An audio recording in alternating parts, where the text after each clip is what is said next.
guys, and welcome back to the channel. I'm Admiral Pegasus, and on today's show, yes, I finally got myself a G5 Uncommon ship. This year's, yes, it is the Vor'Cha class attack cruiser from Star Trek The Next Generation and Star Trek Deep Space Nine. Now, for those of you who remember when this was first introduced into Star Trek canon, this was during the TNG era, during the episodes of... actually, it was earlier than Redemption, actually. It was the episode where Worf killed Duras for killing Kayla, because Kayla wanted to know what was going on, why Worf accepted this commendation from the Klingon Empire. But anyway, if you would like to know when I release new videos or go live, please subscribe to the channel. Now, after this video, there is a live stream where I will be literally putting this to work and, well, it's joint incursions. So, yeah, really flexing this baby's muscles and everything. But this video is basically just the outline of the ship, what it's got, what power you're looking at, and upgrade costs and everything else that we usually do with these kind of videos. But this is a Klingon faction ship, so there's not really much else to tell. So let's actually jump into the video and get going. Now, as you can see, I've got no crew on it at the minute because I wanted to show you literally the baseline. As you can see, it's 133.5 million power for me kicking out the dock, and that's with no upgrades, level 1, no crew or anything. So now if we jump into the faction store, let's start at the very beginning. It is a Klingon ship, so you will need Klingon faction credits, and you will also need to be Guardian with the Klingon Empire as well. Now, the ship is down here. As you can see, mine says view, so we'll literally show you the prices, which are all here across the bottom. So it's 3,000 a blueprint, or you can spend 30,000 for 10 blueprints. It's going to cost you around about 450,000 Klingon credits to actually get. Now, there are other ways to gain the blueprints before you get to shipyard. Typical.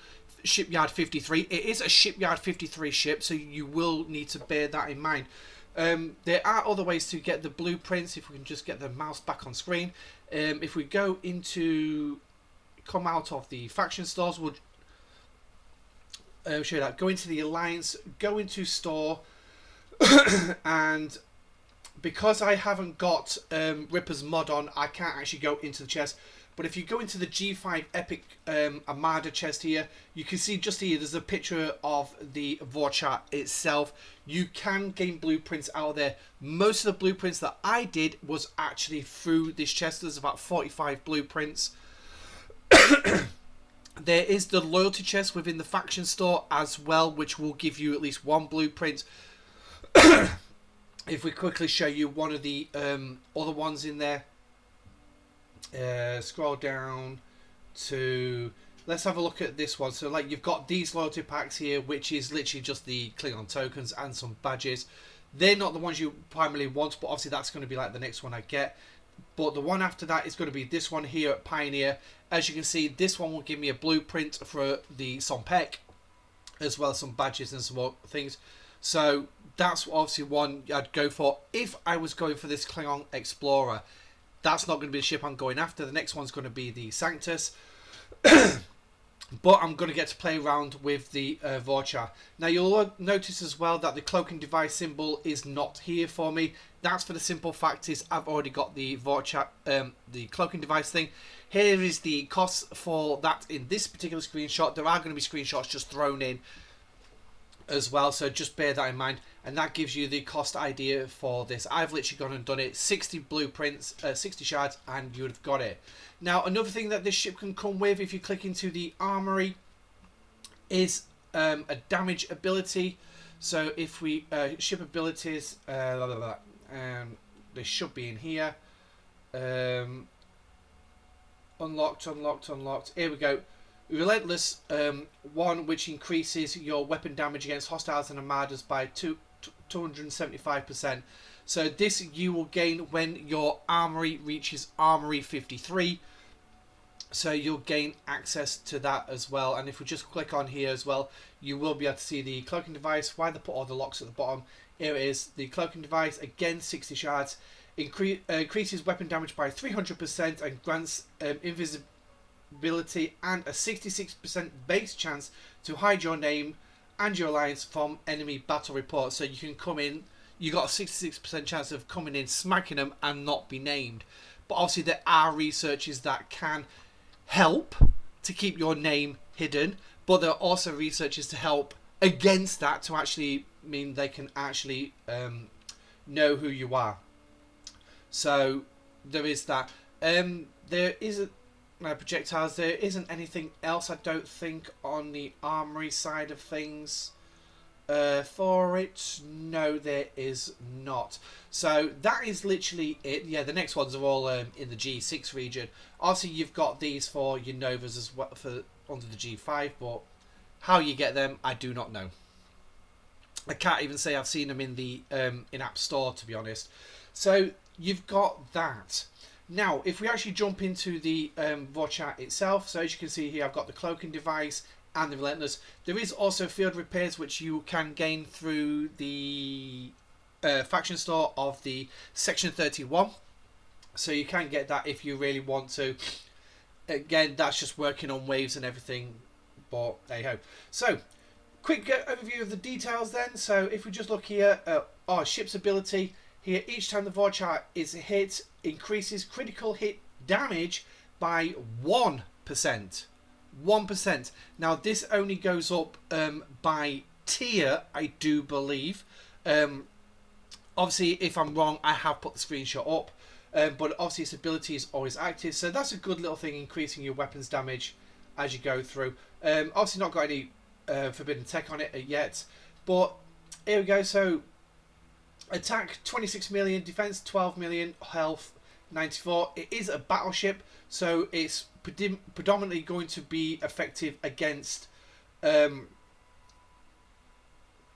explorers, and its weakest point is going to be interceptors that coming after it. But it does have a strong shield piercing as well, and obviously some armor as well.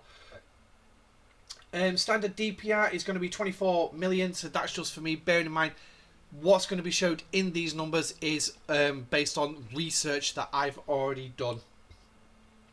But if we look down here, so as you can see, dodge 267,000, so that's quite high dodge there. But here's its armor, just under 2 million. That's its armor, and obviously shield deflection is 173,000. Isolated defense, based on my research so far, and artifacts and everything else, is 43%, so that's not particularly too bad. Here's the main kicker for it then. So shield health is 63 million and 126.5 million hull health. Now, for a battleship, we all know battleships are relatively slow when it comes to impulse speed. This one's got an impulse speed of 180, so it's a lot quicker than most battleships as well. But as well, it's going to give me a nice little tiny warp range there as well. Cargo mining bonus, yeah, don't worry too much about that, because you don't need to worry. So now, build cost is up on the screen, as you can see. I can't remember the cost off the top of my head. These screenshots have been added in editing. Unfortunately, I haven't put them onto OBS because I needed to put my phone elsewhere for the recording, because it was needed elsewhere. So obviously they're going to be your build costs, and then next up is going to be the screenshots for all the upgrade costs, ranging from tier 1 up to tiers 5, 7, 9, and maximum, because it is a tier 12 ship, so we will go for the tier 12 as well.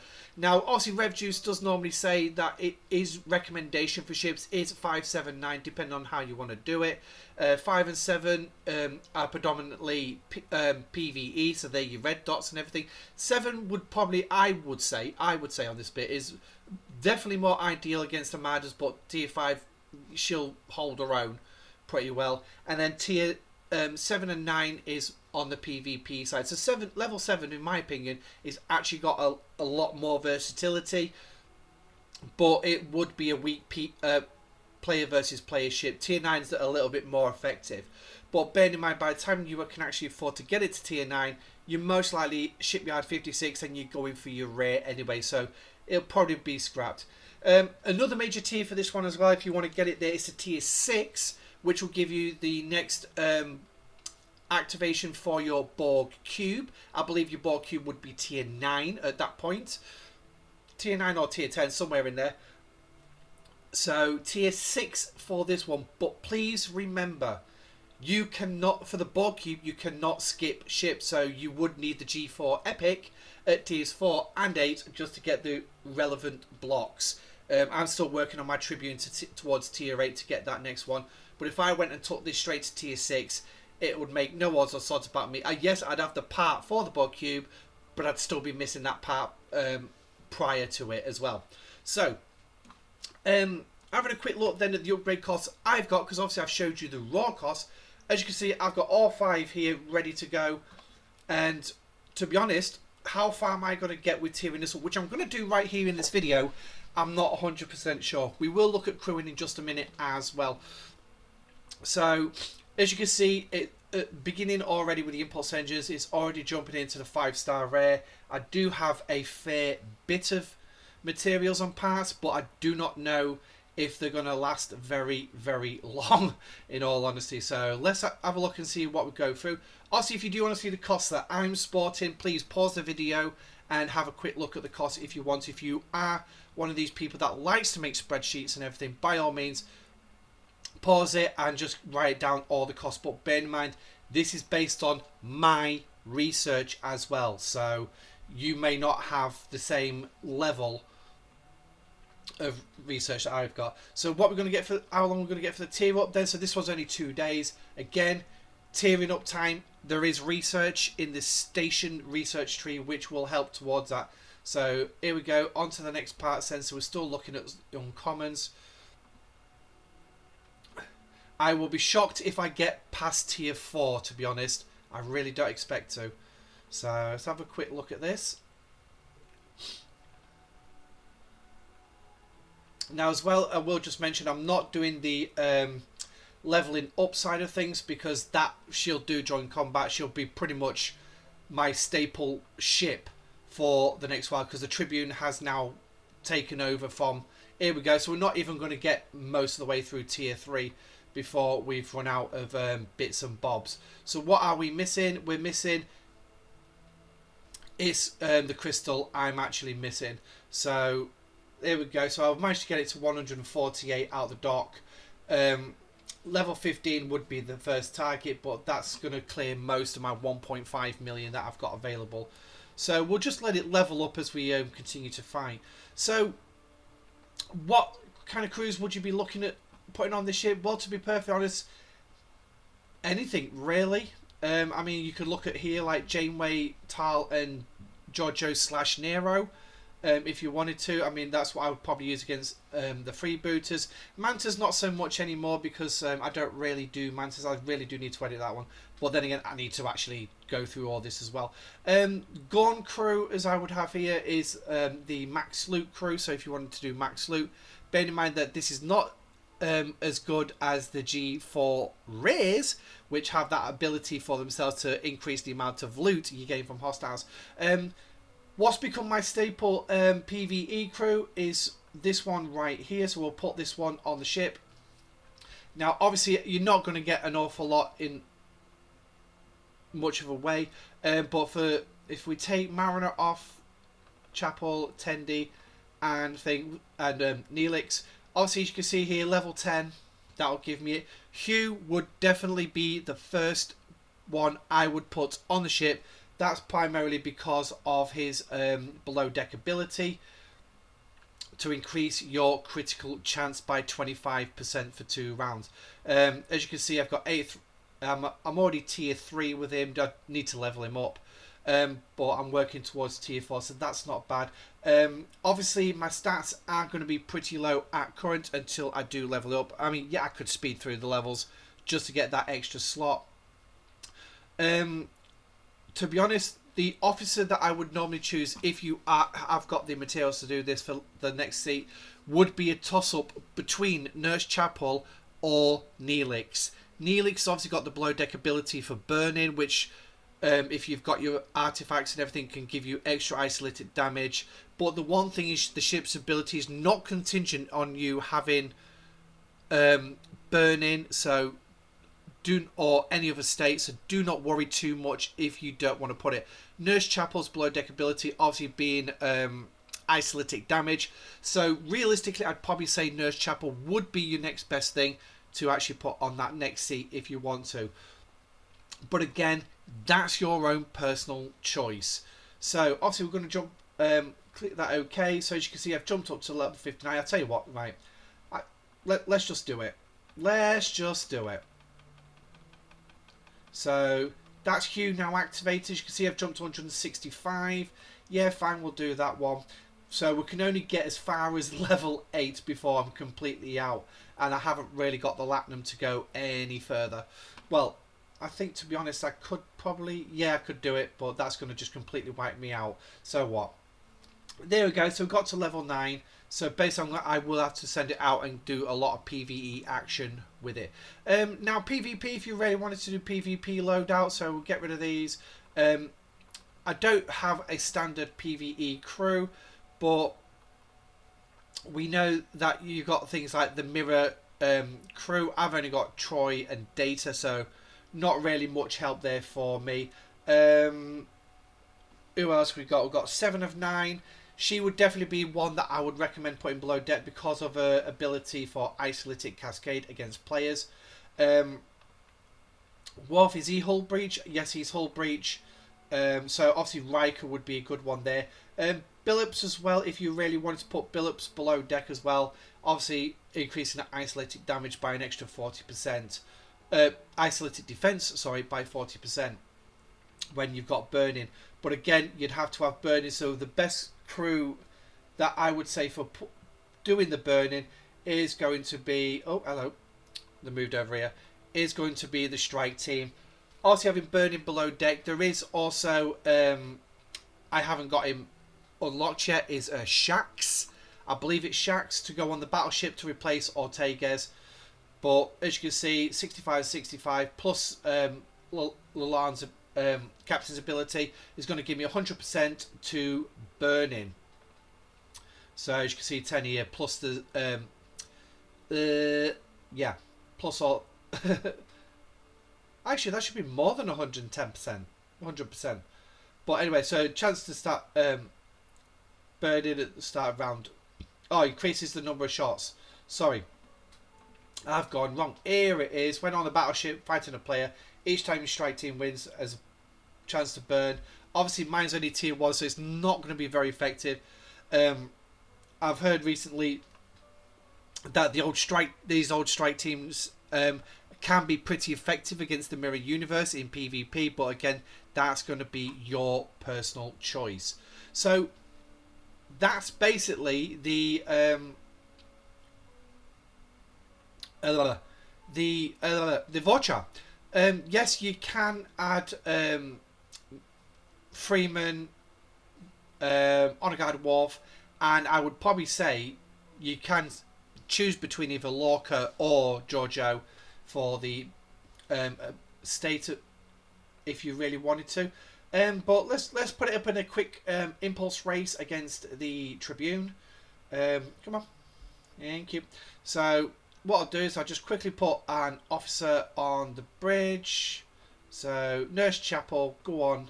You can race it. Now obviously the impulse speed of the Tribune is only 167, so it's only marginally shorter. But if we quickly run go here, so obviously the Vor'Cha is going to reach this particular point in 32 seconds, and the Tribune will actually take 34 seconds. So it's only a 2-second difference, realistically, running across the system. But that's it. Let's have a quick look at the Newton. How long would it take the Newton? 34 seconds, so that's about the same as the Tribune, really. So, but that's it. That's the Vor'Cha class attack cruiser. Let's get it back on screen for you. So let me know what you think in the comments section down below.